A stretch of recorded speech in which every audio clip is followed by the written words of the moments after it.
Good morning class. एक बार फिर से आप सभी का स्वागत है। अग्निवीर एग्जाम आर्मी 2023 17 तारीख को जो एग्ज़ाम देखने गए थे उन सभी भाइयों को मेरा राम राम, सभी को नमस्कार। आप सब लोग जो एग्ज़ाम देखने गए थे उनमें जीएस के क्वेश्चंस आए थे, उनका हम लोग डिस्कस करने जा रहे हैं। तो देखिए, अपने आंसर को चेक करिए कि आपने सही किया है या गलत किया है, उसका आंकलन करिए इस सेशन के माध्यम से। तो आओ शुरू करते हैं। आज का जो पहला क्वेश्चन आप लोगों का है वो है बच्चा, आप देख रहे हैं पहला क्वेश्चन आप लोगों से पूछा गया था जीएस का कि चींटियों के डंक में कौन सा अमल पाया जाता है। काफी इंपॉर्टेंट क्वेश्चन है। यहाँ से एग्जाम में पहले भी क्वेश्चन आप लोगों के आर्मी एग्जाम में पूछे गए हैं और अभी भी आप लोगों से पूछा ही गया है हाल ही फिलहाल में, और आगे भी आप लोगों की कोई एग्जाम और है तो उसमें भी आपके यहाँ से क्वेश्चन बन सकता है। तो आप लोगों को मालूम है इसका सही जवाब फॉर्मिक एसिड होता है। फॉर्मिक एसिड लाल चींटियों के डंक में पाया जाता है। तो ये चीज आप लोगों को ध्यान रखना, काफी इंपॉर्टेंट है। क्वेश्चन बार बार एग्जामों में रिपीट होते रहते हैं। फॉर्मिक एसिड लाल चींटियों के डंक में पाया जाता है। लाल चींटी का डंक नहीं पूछकर यदि वो आप लोगों से बिच्छू का डंक पूछे तो बिच्छू के डंक में भी यही पाया जाता है बच्चा।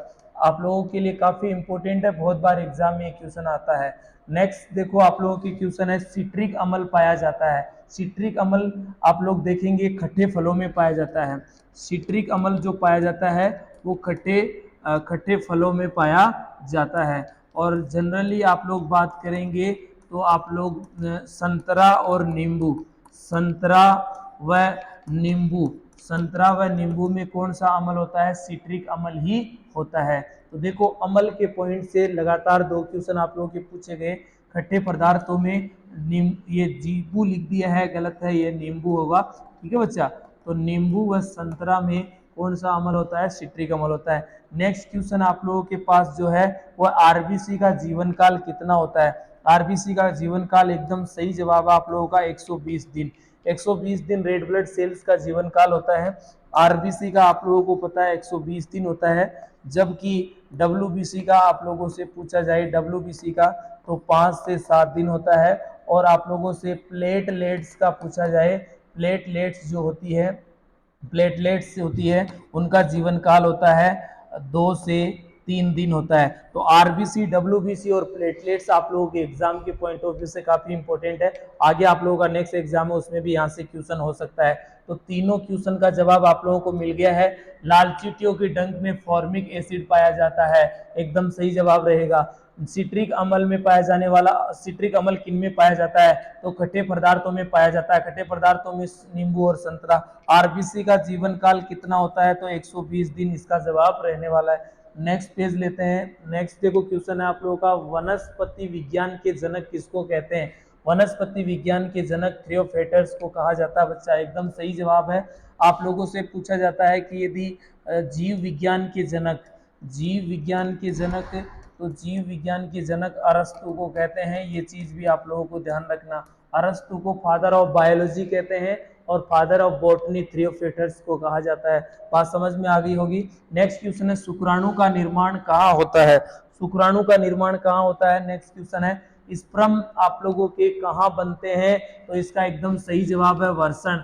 वर्षण को आप लोग टेस्टिस बोलते हैं। टेस्टिस में आप लोगों के क्या बनता है बच्चा? शुक्राणु यानी स्पर्म। ये भी आप लोगों के आर्मी एग्जाम में क्वेश्चन पूछा गया था। नेक्स्ट क्वेश्चन आप लोगों के सामने जो है, ग्लूकोज का अणुसूत्र क्या होता है? ये बहुत इंपॉर्टेंट है, बहुत आईएमपी है, लगातार चर्चाओं में रहता है। आप लोगों को बार बार बोला गया था कि ग्लूकोज का अणुसूत्र जो है आप लोगों को याद करना है, और ये आपके एग्जाम में पूछ लिया गया। C6H12O6 आप लोगों के ग्लूकोज का अणुसूत्र होता है। और ग्लूकोज को हम लोग ब्लड शुगर के नाम से भी जानते हैं। ये चीज भी आप लोगों को पूछी जा सकती है कि ब्लड शुगर किसको कहते हैं? जवाब आएगा ग्लूकोज को। तो इंपॉर्टेंट है, आईएमपी है, बार बार एग्जामों में पूछे जाते हैं। तो वनस्पति विज्ञान के जनक थ्रियोफेटस रहेंगे, एकदम सही जवाब है। शुक्राणु का निर्माण कहाँ होता है? वर्षण में होता है, एकदम सही जवाब है। और ग्लूकोज का अणुसूत्र क्या होता है? C6H12O6 होता है, एकदम सही जवाब है।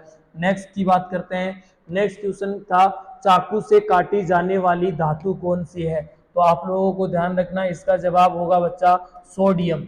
सोडियम जो होता है वो सॉफ्ट मेटल होती है। आप लोगों से सॉफ्ट मेटल पूछी जाए तो सॉफ्ट मेटल जो होती है आप लोगों की लिथियम, उसके बाद सोडियम और उसके बाद पोटेशियम। ये आप लोगों की सॉफ्ट मेटल होती है और ये क्वेश्चन लगातार एग्जामों में पूछा जाता है। चाकू से काटी जाने वाली धातु जो है वो सोडियम होती है। इसका संकेत भी आप लोगों से पूछा जा सकता है। इसका संकेत आप लोगों से पूछा जाए तो Na होता है। Na इसका संकेत जो रखा गया है वो इसके लेटिन नाम पर रखा गया है। इसका लेटिन नाम क्या होता है बच्चा? इसका लेटिन नाम होता है नेट्रियम, और नेट्रियम से सोडियम बना हुआ है। तो आप लोगों को ये चीज ध्यान रखना काफी इंपॉर्टेंट है। नेक्स्ट क्वेश्चन की बात करते हैं, एसिटिक एसिड का अणु सूत्र क्या होता है? तो एसिटिक एसिड का अणु सूत्र बच्चा आप लोगों को पता है, एसिटिक एसिड का अणु सूत्र होता है CH3COOH, chemical formula of acetic acid. तो ये इसका केमिकल फॉर्मूला होता है, एकदम सही जवाब रहेगा। एसिटिक एसिड होता है सिरके, अचार या मुरब्बे में पाया जाता है। ये क्वेश्चन आप लोगों को देख लेना इसका आंसर। नेक्स्ट है, इमली में कौन सा अम्ल पाया जाता है? तो इमली में पाया जाने वाला अम्ल होता है बच्चा tartaric acid. Tartaric acid, tartaric acid जो होता है वो इमली में पाया जाता है। ये चीज आप लोगों को बार बार पूछी जाती है, इस एसिड को आप लोगों को बढ़िया से क्लियर करके रखना है। नेक्स्ट क्वेश्चन है, भूरे रंग की ग्रंथि कौन सी है? भूरे रंग की ग्रंथि देखो बच्चा यकृत होता है। यकृत को हम लोग ब्राउन कलर की ग्लैंड में पढ़ते हैं। यकृत का भूरा कलर होता है, ये चीज ध्यान रखना। डार्क हल्का ब्राउन, यानी कि लाइट ब्राउन होता है, रेड ब्राउन भी बोल सकते हैं।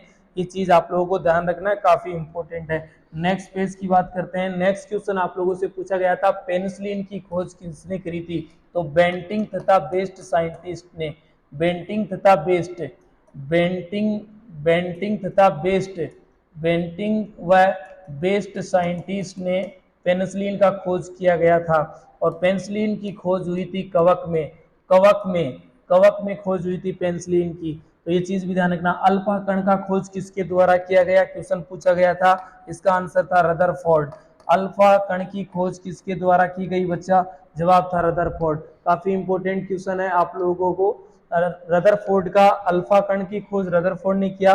और नाभिक की खोज भी आप लोगों से पूछा जाए कि नाभिक की खोज किसके द्वारा हुई? तो रदरफोर्ड के द्वारा ही। ये चीज भी ध्यान रखना है। नेक्स्ट क्वेश्चन आप लोगों से पूछा गया था, वायरस जनित रोग कौन सा है? इसमें आप लोगों का ऑप्शन के अकॉर्डिंग हम आंसर करें तो आप लोगों को एक पोलियो ऑप्शन दिया गया था। उस पोलियो ऑप्शन जो था वो इसका सही जवाब है। वैसे वायरस रिलेटेड बीमारियां आप लोगों ने पढ़ी थी।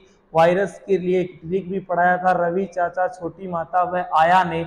हैप्पी एड्स डे पर साइज बर्ड का चिकन खाया, जिससे उनको पोलियो, पीलिया, कसरा, सवा तथा कोरोना हो गया। ये तमाम जो बीमारियां हैं इस ट्रिक से वायरस रिलेटेड आप लोग निकाल सकते हैं। तो पोलियो एक वायरस रिलेटेड बीमारी है। छोटी माता, बड़ी माता, rabies, dengue, AIDS, corona, swine flu, bird flu, polio, पीलिया, ये तमाम जो बीमारियां होती है आप लोगों के वायरस रिलेटेड बीमारियों में है। तो बीमारियों से भी एक क्वेश्चन आप लोगों का पूछ लिया गया। नेक्स्ट क्वेश्चन आप लोगों के बीच जो है वो है, विटामिन सी का रासायनिक नाम क्या है? विटामिन सी का रासायनिक नाम बच्चा एस्कोर्बिक एसिड है। एस्कोर्बिक एसिड किसका रासायनिक नाम होता है? तो आप लोगों को ध्यान रखना है, विटामिन सी का रासायनिक नाम होता है। और विटामिन सी जो पाई जाती है वो आंवले में प्रचुर मात्रा में पाई जाती है। आंवले में प्रचुर मात्रा में पाई जाती है। इसकी कमी से कौन सा रोग हो जाता है? तो इसकी कमी से स्कर्वी रोग होता है। ये चीज भी आप लोगों से पूछा जाता है। इस रोग को ही आप लोग नाविक रोग भी कहते हैं। ये चीज भी आप लोगों के लिए इंपॉर्टेंट है, काफी आईएमपी है। तो इस तरीके के सवाल जवाब आप लोगों से किए गए थे आर्मी एग्जाम 2023। तो सीबीटी बेसिस टेस्ट था आप लोगों का, उसमें 17 तारीख को आप लोगों का एग्जाम हुआ था। उन पारियों में एक क्वेश्चन, 3 पारियों में क्वेश्चन पेपर लगे थे आप लोगों के। बाकी और भी जो पारियों के क्वेश्चन हम लोगों को बच्चों के मार्फत मिलेंगे तो उनका सही जवाब हम आप लोगों को इस वीडियो के सेशन के द्वारा या आप लोगों को हम लोग बता देंगे। तो आप लोग जुड़े रहिए, ज़्यादा से ज़्यादा शेयर करिए। इस भाई ने नया जुड़ा, उसने सब्सक्राइब नहीं किया, प्लीज़ चैनल को सब्सक्राइब करिए। धन्यवाद। जय हिंद, जय भारत। Thank you.